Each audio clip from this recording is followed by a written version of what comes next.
Hello everyone, welcome to Tejas career academy. Guys, आज है 31 of दिसंबर और आज हम देखेंगे इंपॉर्टेंट करंट अफेयर के क्वेश्चंस को। लेकिन आगे बढ़ने से पहले मैं आपको बताना चाहूंगा कि अगर आपने अभी तक चैनल को सब्सक्राइब नहीं किया है तो चैनल को सब्सक्राइब करें, वीडियो को लाइक शेयर जरूर करें। चलिए शुरुआत करते हैं आज के इस सेशन का। सबसे पहले हम यहाँ पे क्वेश्चन को देखेंगे। फर्स्ट क्वेश्चन आपका जो रखा गया है वो है, राज्य के किस जिले के संस्था को हाल ही में golden book of world record पुरस्कार से सम्मानित किया गया है। ध्यान से देखिएगा, क्वेश्चन को पूछा जा रहा है आपसे कि हाल ही में किस जिले की संस्था को golden book of world record पुरस्कार से सम्मानित किया गया है। तो गाइस, सबसे पहले मैं बता दूं कि ये हुआ है आपके आर्ट एंड कल्चर। ध्यान रखिएगा, संस्कृति से रिलेटेड, ठीक है, संस्कृति से रिलेटेड, संस्कृति से रिलेटेड एक संस्कार के लिए। तो आप सभी लोग जानते होंगे, जैसे हम संस्कृति और कला के बारे में जब पढ़ते हैं तो वहां हमें षोडश संस्कार के बारे में बात करते हैं। ठीक है, ठीक है, षोडश संस्कार के बारे में हम वहां बात करते हैं। षोडश संस्कार यानी दैट इज 16 संस्कार। ठीक है, हम लोग जानते हैं कि 16 संस्कार होते हैं। षोडश संस्कृत भाषा का शब्द है षोडश, दैट मीन्स 16। तो हम लोग जानते हैं कि 16 संस्कार होते हैं एक इंसान के गर्भ में आने से लेकर के उसके जीवन के खत्म होने तक, यानी उसके जीवन के समाप्ति तक कुल 16 संस्कार होते हैं। जिसमें से अगर आप देखेंगे गर्भधारण के लिए गर्भवान, उसके बाद फिर पुंसवन, पुंसवन के बाद फिर अन्नप्राशन, अन्नप्राशन के बाद फिर अगर आप देखेंगे तो फिर उपनयन संस्कार, उपनयन संस्कार के बाद फिर विद्यारंभ, विद्यारंभ के बाद फिर आपका ब्रह्मचर्य, ब्रह्मचर्य के बाद अगर हम बात करें तो गृहस्थ, गृहस्थ के बाद अलग अलग इस तरीके से संन्यास, वान्याप्रस्थ, ये सब क्या है, संस्कार है। ठीक है, स्टेजेज और संस्कार में अगर हम बात करें तो हाल ही में ध्यान रखिएगा, बेमेतरा जिले के गायत्री परिवार, बेमेतरा जिले के गायत्री परिवार द्वारा, गायत्री परिवार द्वारा बृहद गर्भाधान संस्कार करवाया गया था, गर्भाधान संस्कार करवाया गया था। और उसके बाद पुंसवन, ध्यान रखिएगा, जब बच्चा गर्भ में आता है और उसके बाद यानी कि जन्म से कुछ महीने पहले पुंसवन कराया जाता है। तो जब बृहद गर्भाधान संस्कार करवाया गया तो बृहद गर्भाधान संस्कार के लिए गायत्री परिवार को golden book of world record पुरस्कार से सम्मानित किया गया है। ध्यान रखेंगे, बेमेतरा जिले के गायत्री परिवार को बृहद गर्भाधान संस्कार के लिए golden book of world record पुरस्कार से सम्मानित किया गया है। और इस गर्भाधान में 500 से अधिक गर्भवती महिलाओं को, गर्भिणी महिलाओं को शामिल किया गया था। क्लियर रहेगा, पुंसवन संस्कार करवाया गया था। तो यहां पे पूछा गया है किस जिले की संस्था, तो that is Bemetara. Correct option क्या बन जाएगा आपका, ए। ठीक है, आगे बढ़े, चलिए नेक्स्ट क्वेश्चन है यहाँ पे, आजादी के अमृत महोत्सव के अवसर पर राज्यपाल द्वारा कितने कैदियों को सजा मुक्त करने की घोषणा की गई है। ध्यान देंगे, आजादी के अमृत महोत्सव के अवसर पर राज्यपाल द्वारा कितने कैदियों को सजा मुक्त करने की घोषणा की गई है। तो क्या कुछ ऐसा प्रोविजन है क्या हमारे संविधान में कि राज्यपाल कैदियों की सजा को माफ कर सके, ऐसा कोई प्रोविजन है क्या? तो यस, इसका आंसर होगा यस। राज्यपाल को भारतीय संविधान के अनुच्छेद 161 के अनुसार, ध्यान रखिएगा 161 के अनुसार ये पावर दिया गया है, शक्तियां प्रोवाइड की गई है, जिसको हम लोग बोलते हैं पार्डनिंग पावर ऑफ गवर्नर। ठीक है, पार्डनिंग पावर ऑफ गवर्नर, यानी कि राज्यपाल की क्षमादान की शक्तियां, पार्डनिंग पावर ऑफ गवर्नर। ठीक है, पार्डनिंग पावर ऑफ गवर्नर।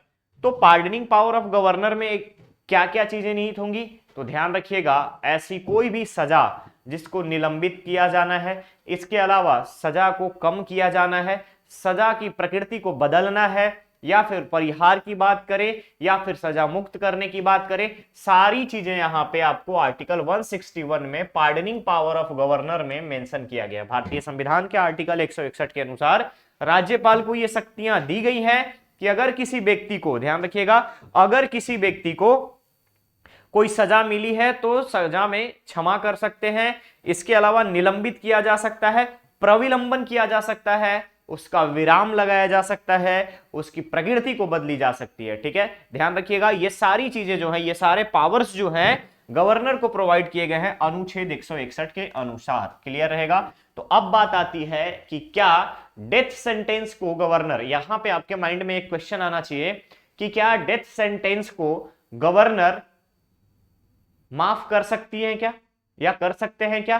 तो ध्यान रखिए, यहां पे पार्डनिंग पावर में गवर्नर को सारे पावर्स राष्ट्रपति के जैसे ही दिए गए हैं, बट डेथ सेंटेंस की जब बात आएगी, डेथ सेंटेंस की जब बात आएगी, डेथ सेंटेंस की जब बात आएगी, तो डेथ सेंटेंस में राज्यपाल कुछ नहीं कर सकते। यानी कि अगर किसी को मृत्यु दंड दे दिया गया है, ध्यान रखिएगा, मृत्यु दंड दिया गया है, तो मृत्यु दंड को माफ करने का अधिकार राज्यपाल को नहीं दिया गया है, ध्यान रखेंगे।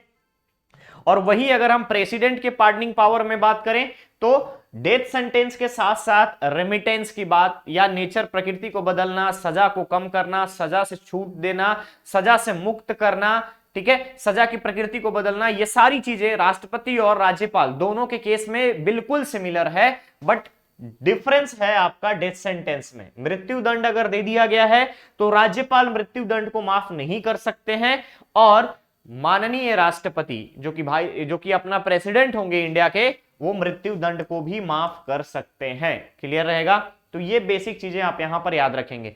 अब हम क्वेश्चन पे आते हैं। बोला गया राज्यपाल द्वारा कितने कैदियों को सजा मुक्त करने की घोषणा की गई है? तो ध्यान रखिएगा, आगामी 26 जनवरी को गणतंत्र दिवस के अवसर पर राज्य के 42 कैदियों को जो किसी न किसी तरीके से अपना 50% सजा कंप्लीट कर चुके हैं, उनको सजा मुक्त करने की घोषणा की गई है। और राज्यपाल जो हैं इस वर्ष कुल 42 कैदियों को सजा मुक्त करेंगे। ठीक है, 42 कैदियों को सजा मुक्त करेंगे। कब? गणतंत्र दिवस के अवसर पर। तो यहां पे करेक्ट ऑप्शन बन जाएगा आपका बी। ठीक है, चलिए नेक्स्ट क्वेश्चन है, वर्ष 2022 का एकलव्य पुरस्कार से किस व्यक्ति को सम्मानित किया गया है? ध्यान रखेंगे, यहां पे राज्य का नहीं होगा, यहां पर होगा एकलव्य पुरस्कार से किस व्यक्ति को सम्मानित किया गया है। ध्यान रखेंगे आप, एकलव्य पुरस्कार से किस व्यक्ति को सम्मानित किया गया है 2022 का। तो सबसे पहले आपको पता होना चाहिए कि एकलव्य पुरस्कार है क्या। तो एकलव्य पुरस्कार इंपैक्ट, ध्यान रखेंगे, इंपैक्ट के द्वारा स्टार्ट किया गया था, और इंपैक्ट के द्वारा स्टार्ट किया गया था ओडिशा स्टेट का। ध्यान रखेंगे, ओडिशा स्टेट का यानी उड़ीसा राज्य का प्रेस्टिजियस स्पोर्ट्स अवार्ड है। प्रेस्टिजियस स्पोर्ट्स अवार्ड है, ध्यान रखेंगे, प्रेस्टिजियस स्पोर्ट्स अवार्ड है।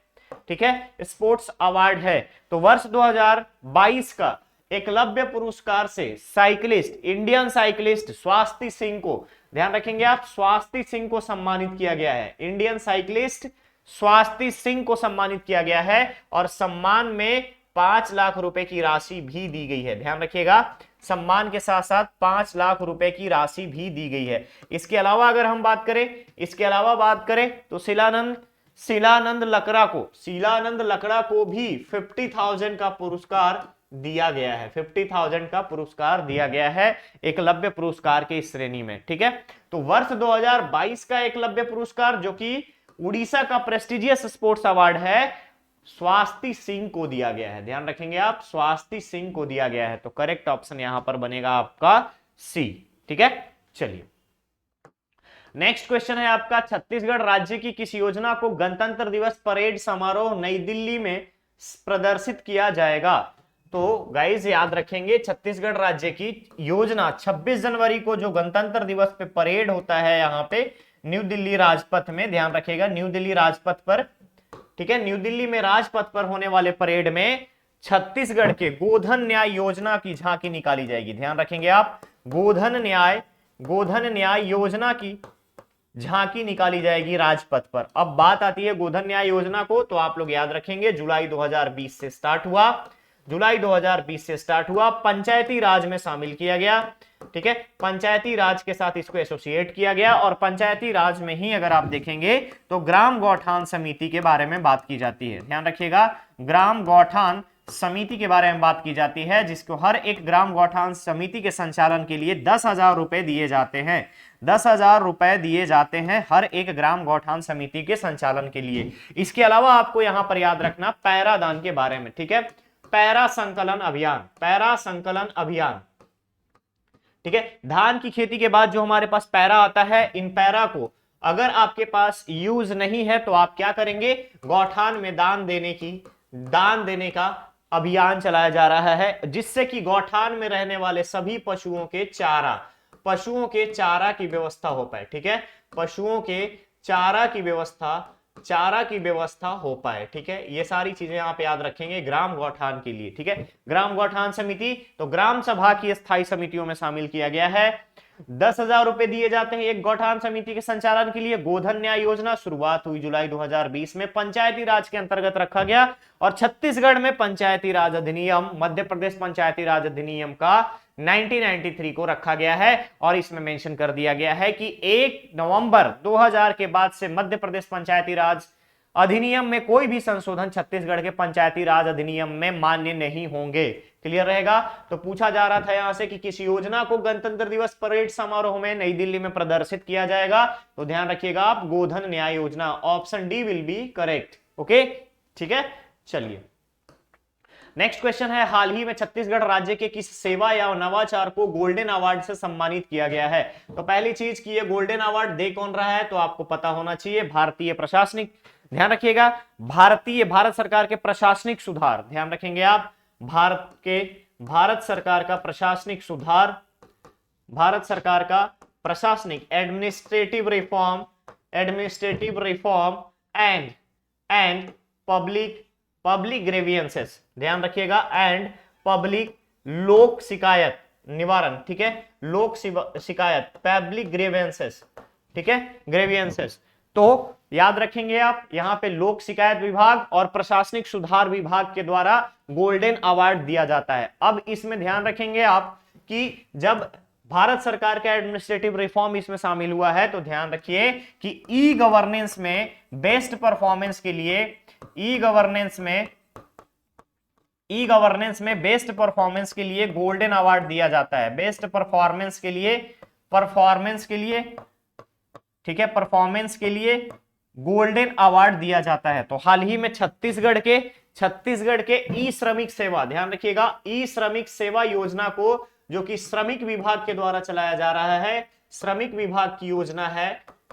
ठीक है, श्रमिक विभाग द्वारा चलाए गए इस ई श्रमिक योजना को भारतीय प्रशासनिक सुधार विभाग और लोक शिकायत विभाग के द्वारा गोल्डन अवार्ड से सम्मानित किया गया है। क्लियर रहेगा। इस सम्मान के साथ साथ 2 लाख रुपए की राशि प्रदान की गई है। ठीक है, सम्मान के साथ। क्लियर रहेगा। तो करेक्ट ऑप्शन बनेंगे यहां पर आपके बी, ई श्रमिक सेवा के लिए। ठीक है, चलिए नेक्स्ट है आपका, निम्नलिखित में से कौन सी परियोजना बस्तर से संबंधित है। निम्नलिखित में से कौन सी परियोजना बस्तर से संबंधित है, तो ध्यान रखेंगे बस्तर के युवाओं को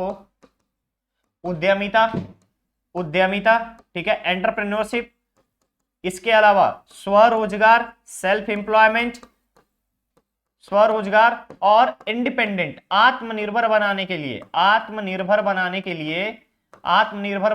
लिए थिंक बी, ध्यान रखें, थिंक बी अभियान चलाया जा रहा है, परियोजना चलाई जा रही है। ठीक है, थिंक बी परियोजना चलाई जा रही है। अब थिंक बी का मतलब क्या है, थिंक बी का मतलब क्या है, तो ध्यान रखिएगा, टेक्नोलॉजी हब एंड,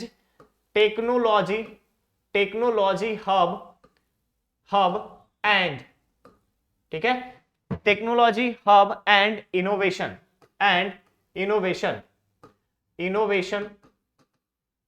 फॉर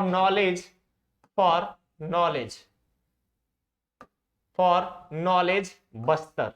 ठीक है, यानी कि थिंक बी, ऑप्शन ए क्या है, technology hub and innovation for knowledge Bastar.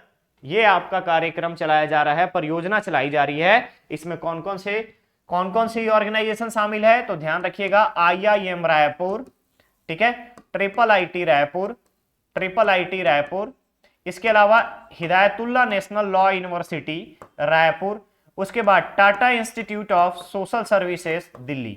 इतने सारे इंस्टीट्यूशन और राज्य सरकार के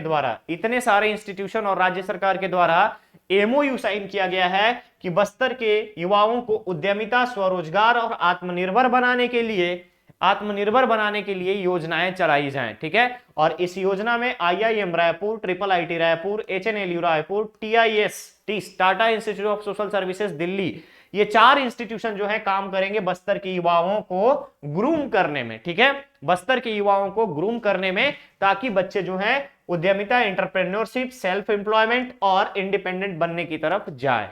क्लियर रहेगा, उसके अंदर स्किल्स डेवलप हो ताकि वो एंटरप्रेन्योरशिप में, बिजनेस के फील्ड में या फिर अदर किसी भी फील्ड में जिसमें भी उसका इंटरेस्ट हो, बेस्ट कर सके एक स्किलफुल पर्सन के साथ, ठीक है।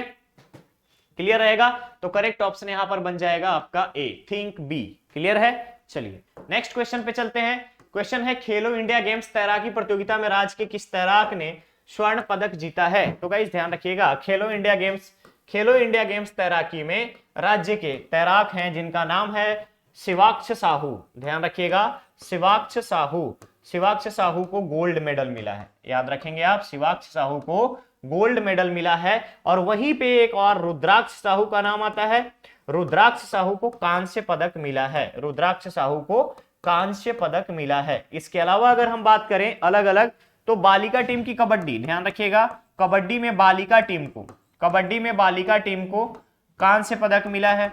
जूडो के लिए अगर हम बात करें, जूडो प्रतियोगिता में, तो जूडो प्रतियोगिता में भी कांस्य पदक मिला है, ठीक है, कांस्य पदक मिला है।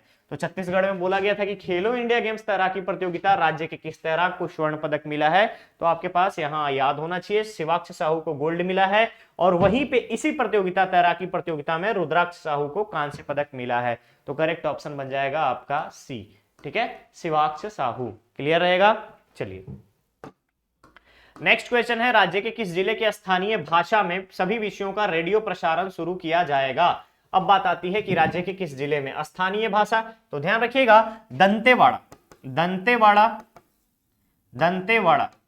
दंतेवाड़ा जिले में हल्बी भाषा में समाचार, हल्बी लैंग्वेज की अगर हम बात करें तो हल्बी भाषा में समाचार,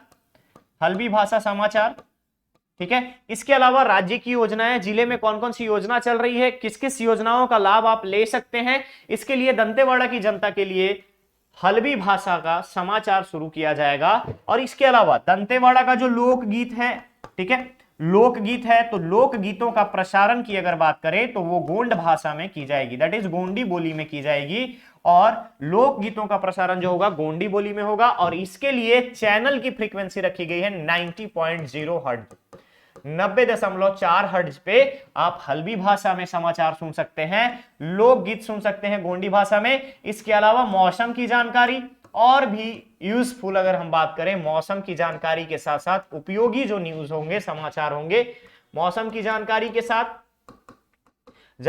साथ जीवनोपयोगी, ध्यान रखिएगा, जीवनोपयोगी बातों के बारे में आप जान पाएंगे 90.4 हर्ट्ज पे। इसके लिए NDR, new Dantewada radio, NDR 90.4 hertz, NDR new Dantewada radio पे आप यहां सारी चीजों के बारे में इंफॉर्मेशन ले सकते हैं। आप हल्बी भाषा में समाचार सुन सकते हैं, गोंडी भाषा में लोकगीत सुन सकते हैं, और इसके लिए दंतेवाड़ा जिला में एनडीआर की शुरुआत की गई है। क्लियर रहेगा, तो करेक्ट ऑप्शन बन जाएगा यहां पर आपका डी, दंतेवाड़ा। क्लियर रहेगा, चलिए आगे बढ़ते हैं नेक्स्ट क्वेश्चन पे। क्वेश्चन है अमृत भारत स्टेशन योजना, ध्यान से देखेंगे आप, अमृत भारत स्टेशन योजना के तहत राज्य के कितने रेलवे स्टेशन को विश्व स्तरीय बनाया जाएगा?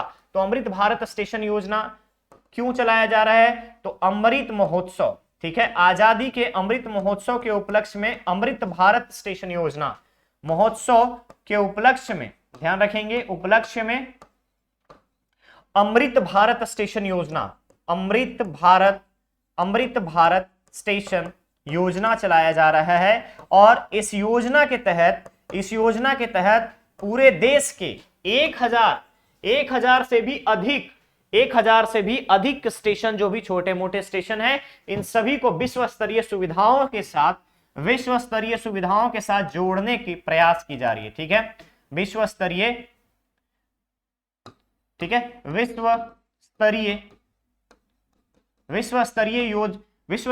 सुविधाओं के साथ